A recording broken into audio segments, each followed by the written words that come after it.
Assalamualaikum warahmatullahi wabarakatuh.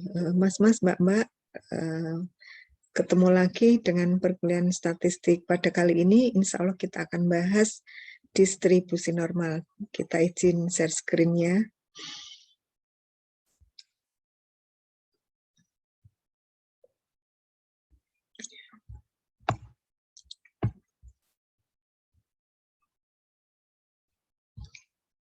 Pada kesempatan ini, ketika membahas distribusi normal, kita mau pakai PowerPoint-nya P. Parkersman ya, dari Basic Biostatistik ya. Terima kasih untuk Mr. Gersman atas share PowerPoint-nya.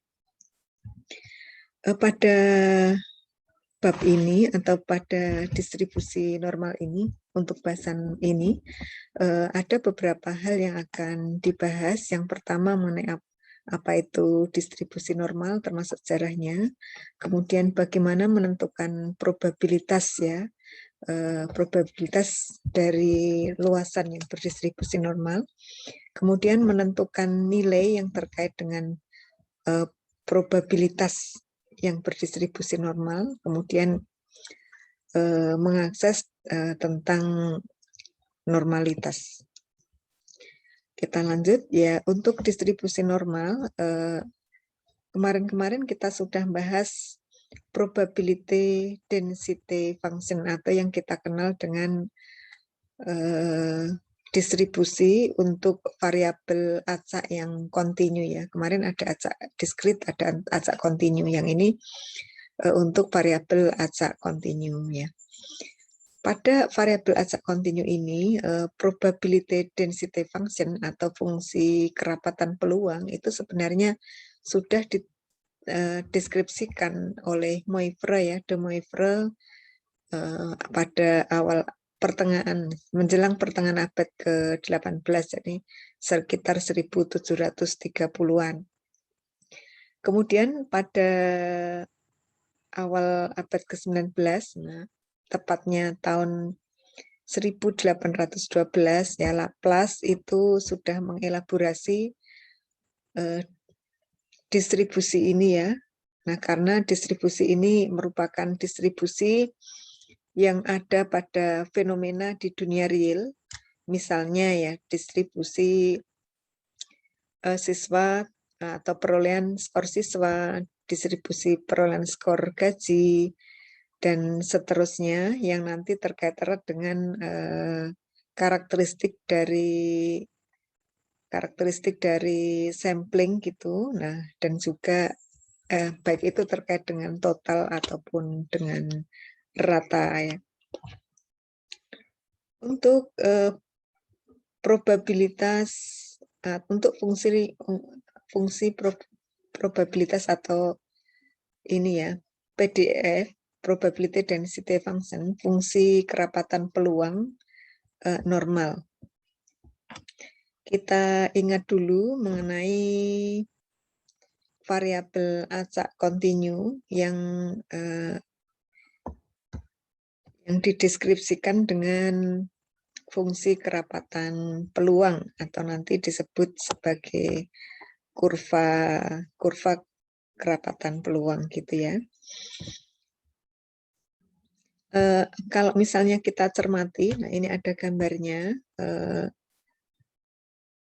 fungsi kerapatan peluang yang normal itu nanti bentuknya itu berbentuk seperti bel ya, atau seperti lonceng.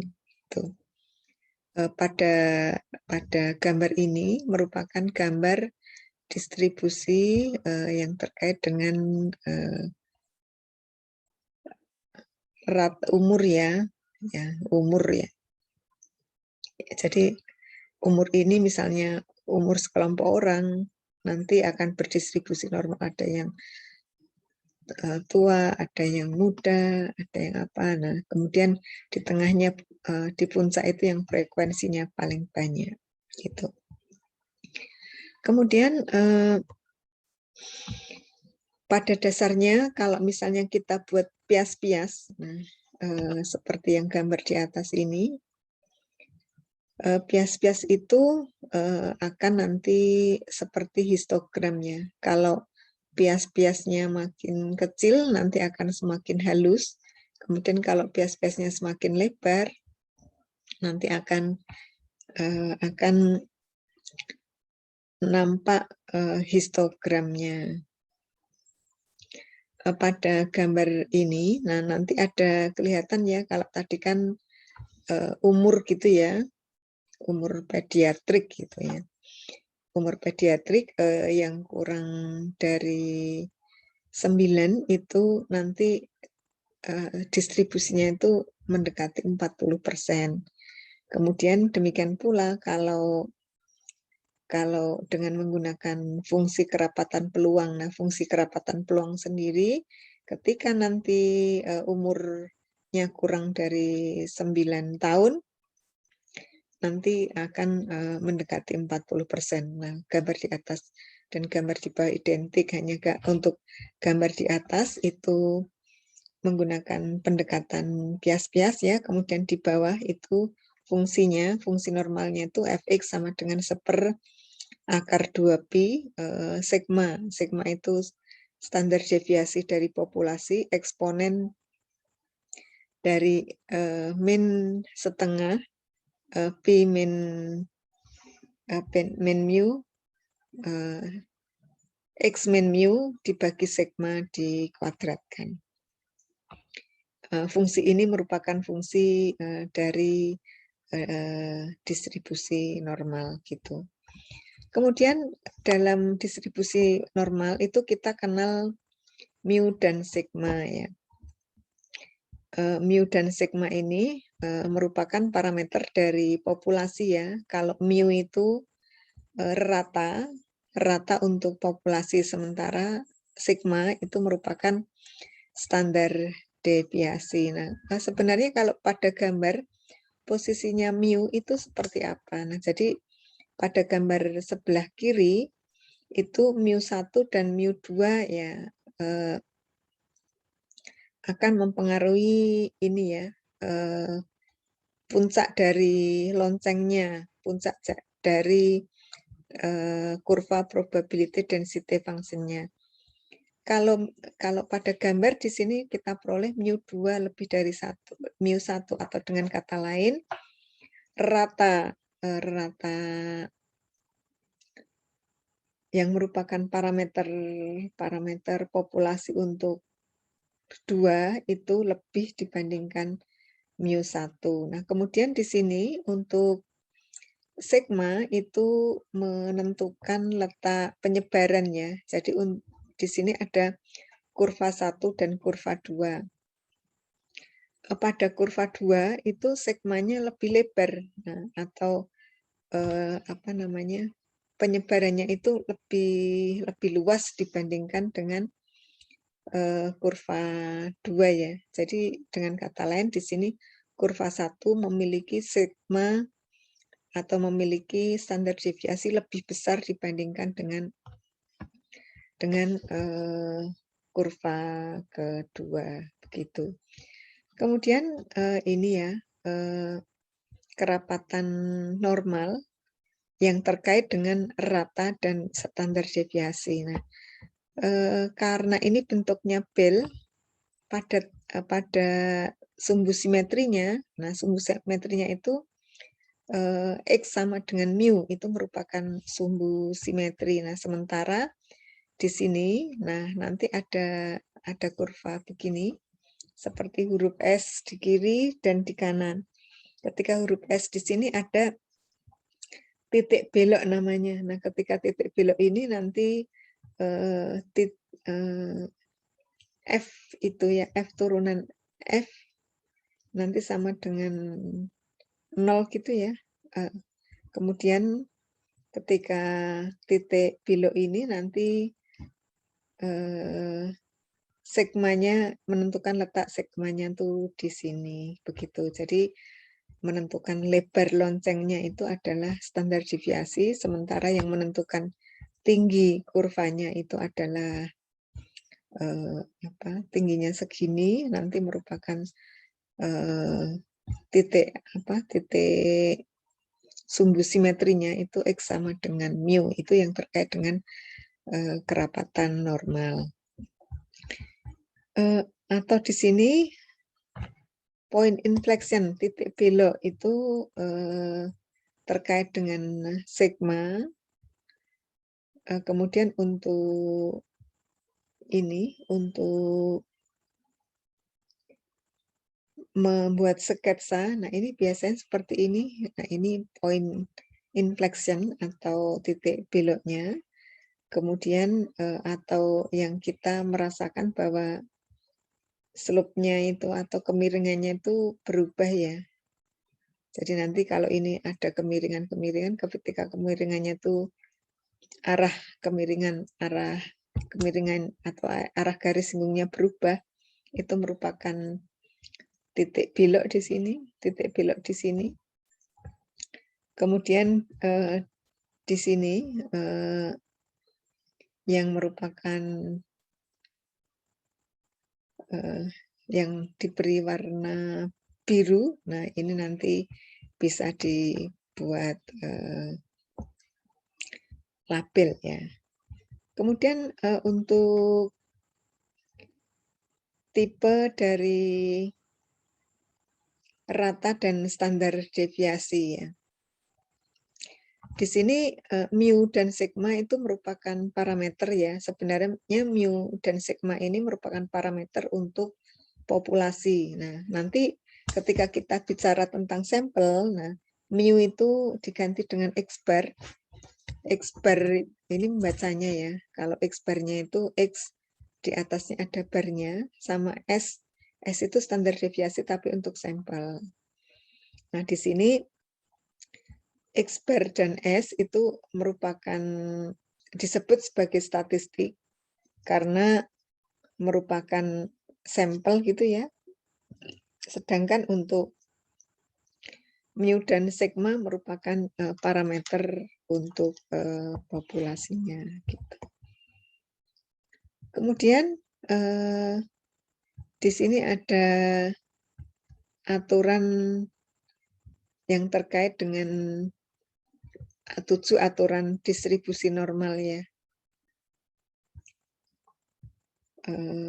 Sebentar. Nanti kita kenal dengan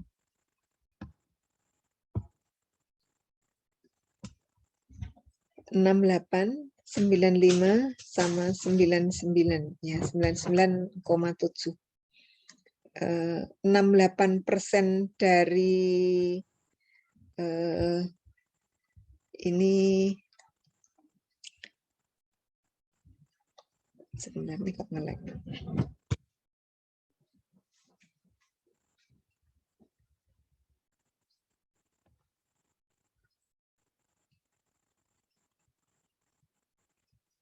Ya.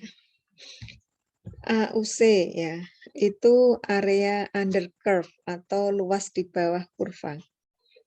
Jadi kalau luas di bawah kurva itu kan menyatakan besaran probabilitas 68% itu akan dipenuhi di dalam ini ya.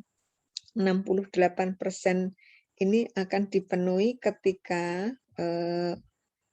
luas daerah itu di antara plus minus 1 sigma dari mu. Jadi kalau mu di sini, nah kemudian ke kirinya itu sigma, ke kanannya juga sigma, nanti akan diperoleh probabilitas 68%. Ketika nanti bergeser sebesar 2 sigma ke kiri dan 2 sigma ke kanan, akan memperoleh 95% interval kepercayaan. Kemudian ketika 99,7%,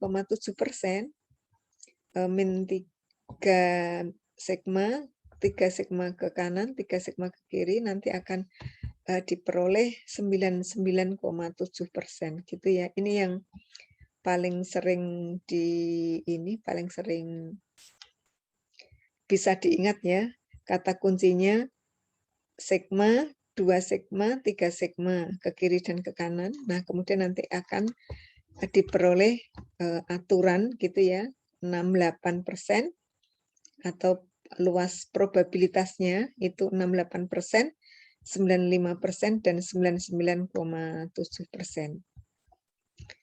Kemudian ini, nah, gunanya untuk apa? Nah, kalau misalnya kita mau ya, ini terkait dengan AQ. Kalau AQ itu kan kalau pakai ukurannya Wechsler itu kan memang berdistribusi normal ya.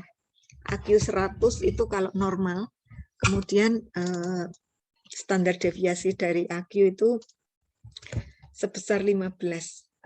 Kalau misalnya dituliskan untuk IQ berdasarkan Wechsler, itu AQ-nya itu berdistribusi normal dengan rata 100 dan standar deviasi 15, atau ditulis seperti ini. X, kemudian S miring itu N kurung buka 100,15. Kemudian seandainya mau mencakup 68% ya, 68% yang berada di dalam, nanti mu plus minus sigma gitu ya. Berarti sekitar 85 sampai 115. Kemudian kalau 90% dari skor nanti 70 sampai 130. Kemudian kalau untuk 99,7% skor nanti akan diperoleh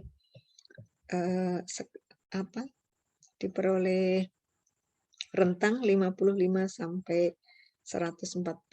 Nah, ini kalau diinterpretasi ini sudah luar biasa bawah sama luar biasa atas, atau luar biasa atas terhormat diberi nama gifted ya. Gitu. Nah, kemudian sifat yang lain adalah simetris ya. Dengan simetrisan ini, kalau misalnya kita mau melihat peluangnya 95%, berarti di kirinya itu ada 2,5%, di kanannya juga akan ada 2,5% ya. Kemudian di sini ada point of inflection ya. Jadi kalau di sini rata-ratanya 70, di sini point inflection-nya itu kira-kira di sini di sebelah kiri 16%, sebelah kanan 16%, dan luas daerah di tengahnya itu 64% gitu ya. Ini bisa dibuat range kalau 68% segini. Kalau 68% berarti di ekornya kiri 16%, ekornya kanan 16%. Kenapa demikian? Karena sifatnya adalah simetrisnya. Kemudian kadang-kadang banyak distribusi, sebenarnya distribusinya itu nggak normal. Tetapi pada proses penyajiannya itu kita bisa menggunakan distribusi normal. Tetapi istilahnya ditransformasi dulu ya. Jadi yang tadinya logaritmik, eksponensial, atau akar, atau seper N, seper K, dan seterusnya, seper X, dan seterusnya, nanti kita transformasikan. Nah, dari transformasi ini harapannya kita meroleh yang berdistribusi normal gitu ya, gitu. Kemudian kita bisa praktekkan nanti untuk menghitung luas daerah. Nah, ini sebagai contoh menghitung luas daerah yang ini ya. Nah, ini kan luas daerah dihitung dengan luas di bawah kurva ya. Tetapi kalau dengan melihat ini fungsinya seperti ini ya. Yang ini ya, fungsinya seperti ini. Fx sama dengan seper akar 2pi sigma eksponen min atau dengan pangkat min setengah dikalikan x min mu per sigma dikuadratkan. Untuk menentukan luas daerah apakah probability density function ini, nah kemarin sudah kita bahas luas daerah di bawah kurva itu sama dengan 1 ya. Kalau luas daerah di bawah kurva sama dengan 1, kita bisa membuktikan luas daerah ini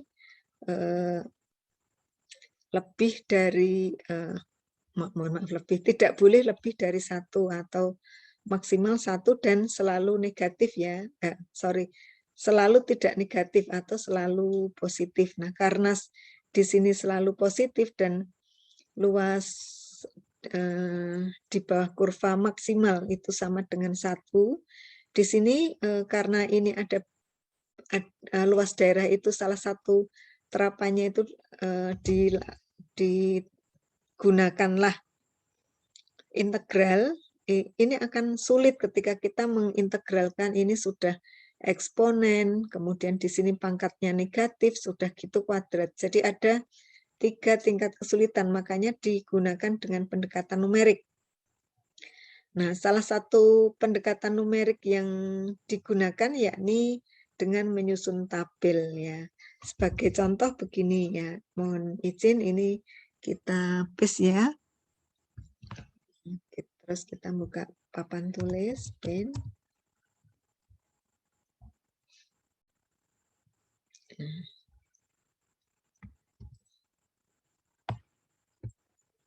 Misalnya seperti ini. Nah, kita akan menghitung luas di bawah kurva. Ini fungsinya ya. Nah, kan misalnya luas daerah ini, misalnya ini antara atau begini. Harusnya pulpennya dikeluarkan dulu. Yang ini terus ditebalkan.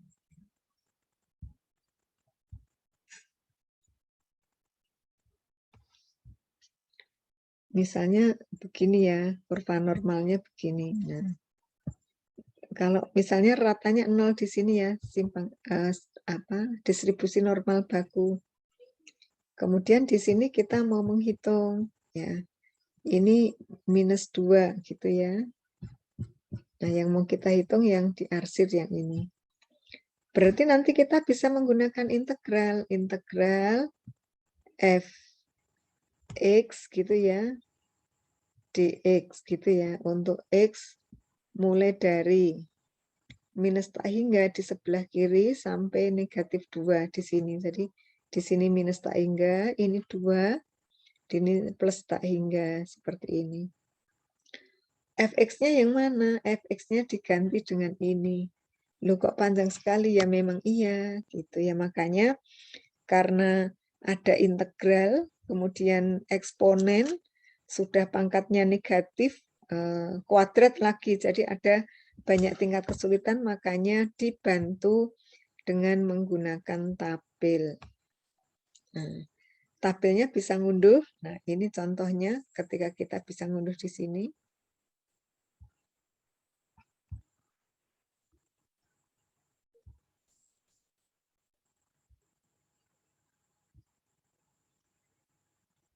Yang mana nih? Ini. Yang ini ya. Ini tabel ya, ini ngunduh PDF. Nah, tetapi ini kurang gambar, tapi kita gambar ya.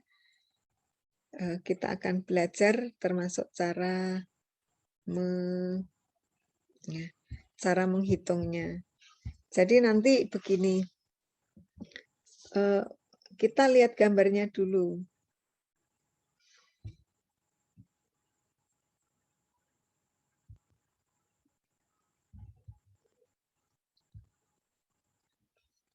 Kalau distribusi normalnya seperti ini, gini ya, maaf gambarnya jelek. Nah, ini kan nolnya di sini. Nah, karena probabilitas itu sama dengan 1, berarti luas di sebelah kiri Z sama dengan 0 atau X sama dengan 0. Nah, kita gunakan Z aja di sini karena normal baku 0. Nah, totalnya itu sama dengan 1, berarti di sebelah kiri dan di sebelah kanan sama. Berarti di sebelah kiri di sini setengah. Luas probabilitasnya di kanan juga setengah. Ya, di kiri setengah, di kanan juga setengah. Nah, kemudian ketika kita mau menghitung integral di sini, katakanlah -2. Di sini ya, misalnya ini A, ya, A. Luas daerah A itu sama dengan integral -2 minus tak hingga sampai -2 Fz ya dz. Nah, yang digambarkan seperti ini, -2-nya di sini di sebelah kiri. Terus caranya gimana? Nah, -2 itu kan -2 kan sama dengan -2,0 ya, atau -2,00. -2,00, nah di sini nih, -2,00, nah di sini berarti, di sini. Berarti luas daerahnya adalah, atau ini luas daerahnya sama dengan 0,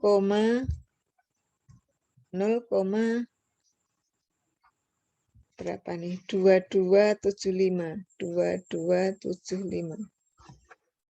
Nah, sekarang kalau misalnya kita ganti tidak minus sampai -2, tetapi misalnya integral dari minus tak hingga sampai -2,139 misalnya. 2,3 kita cari dulu, -2,3 di sini kan. 23,0, 23,1, 23,2, 23,4, 23,5, 23,6, 23,7, 23,8, 23,9. Berarti di sini yang ini. Berarti luas ini F Z dz. Nah, berarti di sini besarnya sama dengan ini gitu. Contoh lain, misal minus tak hingga sampai minus 3,25. Nah, 3,2 di sini, 3,21, 3,22, 3,23, 3,24, 3,25, berarti yang ini. Gitu ya. Nah, 0, berapa nih? 0058. Nah, seperti itu. Jadi digitnya itu diperhatikan gitu ya. Semoga sampai sini tidak ada masalah ya. Nah, kemudian tabel lanjutannya ya, tabel lanjutannya ini kita minimize dulu atau kita minimize dulu. Nah, di sini tabel aslinya. Nah, ini ada yang dari minus tak hingga atau minus 3,9 sampai 0, dilanjutkan 0 sampai minus 3,9. Nah, tak hingganya standar Z atau distribusi Z itu minus 4 plus 4 itu sudah cukup kiri dan cukup kanan ya. Sekarang kalau ini ya, sekarang kalau kita pakai yang sebelah kanan ya. Kita ini ya, kita print screen.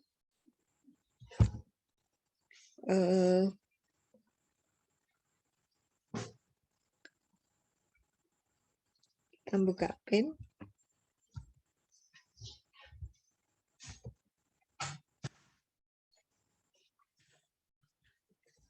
Seperti ini. Kalau misalnya seandainya kita mau menghitung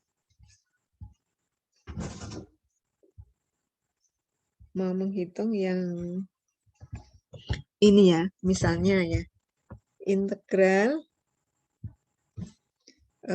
minus atau dari minus tak hingga sampai berapa nih, 1,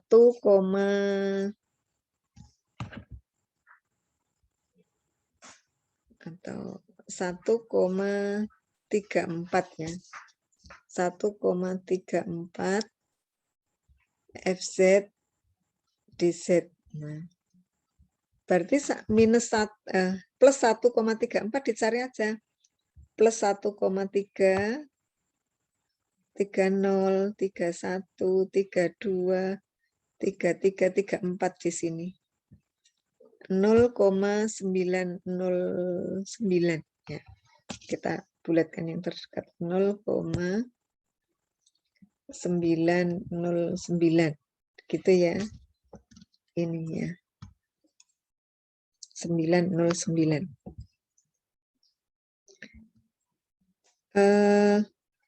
Ini kalau 1,34. Terus bagaimana pertanyaannya kalau atau kalau digambar begini ya, gini. Nolnya di sini, 1,34 di sini. Begini.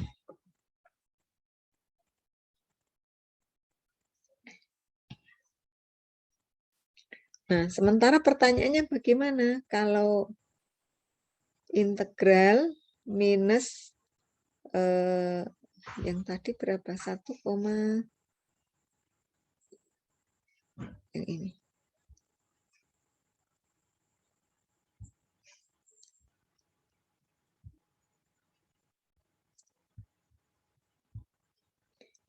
Yang ini tadi minus 2 ya, 0,227.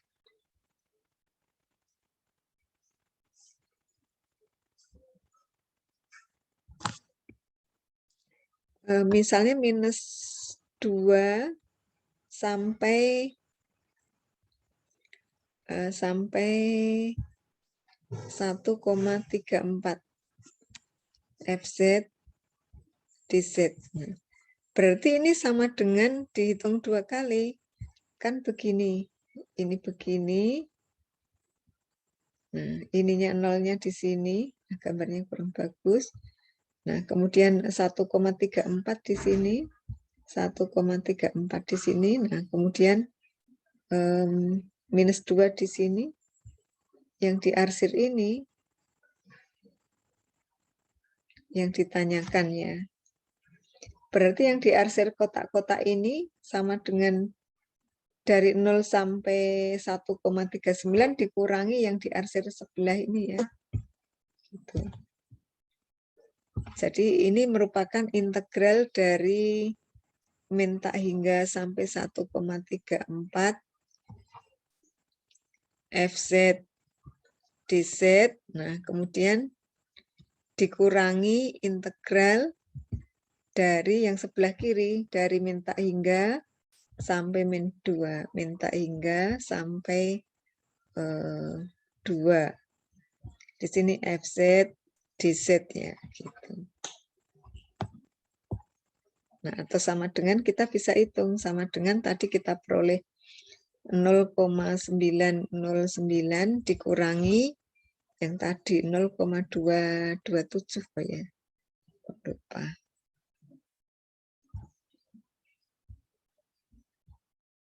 Ya, 0,2275 benar. Ya. Nah, di sini 0,2275. Selebihnya bisa dihitung ya. Jadi nanti kata kuncinya menghitung. Nah, begini.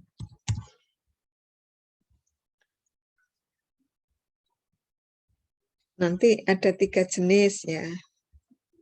Kita gambar dulu kalau misalnya di sebelah sini kurang cantik. Belum simetris.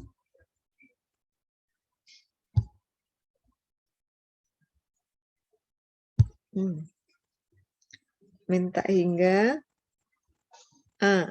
Nah. Terus nanti ada tipe kedua yang di sebelah sini. Susah sih.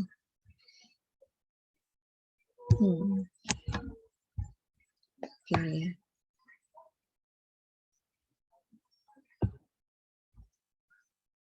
Sini. Sama sini. Ada nanti yang di sebelah sini.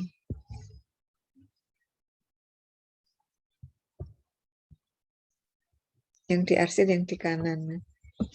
Kalau yang ini itu nanti integral luas daerahnya negatif A sampai A Fz dz. Nanti tinggal lihat di tabel. Kalau yang ini dari A ke B, nah sama dengan integral luas daerahnya ya A. Luas daerahnya di sini dari A sampai B Fz dz. Atau sama dengan integral minta hingga sampai B Fz dz dikurangi integral dari minta hingga sampai A ya, Fz dz. Nanti tinggal tidak usah mengintegralnya, tidak usah mengintegralkan, tapi melihat tabel. Nah, kemudian yang untuk sebelah kanan, ini kan yang dibedakan yang putih sama yang diarsir. Berarti kalau yang diarsir itu sama dengan total wilayah keseluruhan kan 1. Kemudian 1 dikurangi yang putih. Misalnya ini C ya. Yang putih kan sama dengan minta hingga. Yang putih itu sama dengan minta hingga sampai C Fz dz gitu ya. Nanti cara melihatnya seperti tadi ya. Oke, setelah ini kita latihan-latihan. Kalau ada yang perlu ditanyakan, bisa lanjut di diskusi di WhatsApp grup ya. Terima kasih atas perhatiannya. Semoga kita dikaruniai kemudahan dan teman-teman tetap sehat selalu dan menjadi ilmu yang manfaat. Terima kasih. Akhirul kalam. Assalamualaikum warahmatullahi wabarakatuh.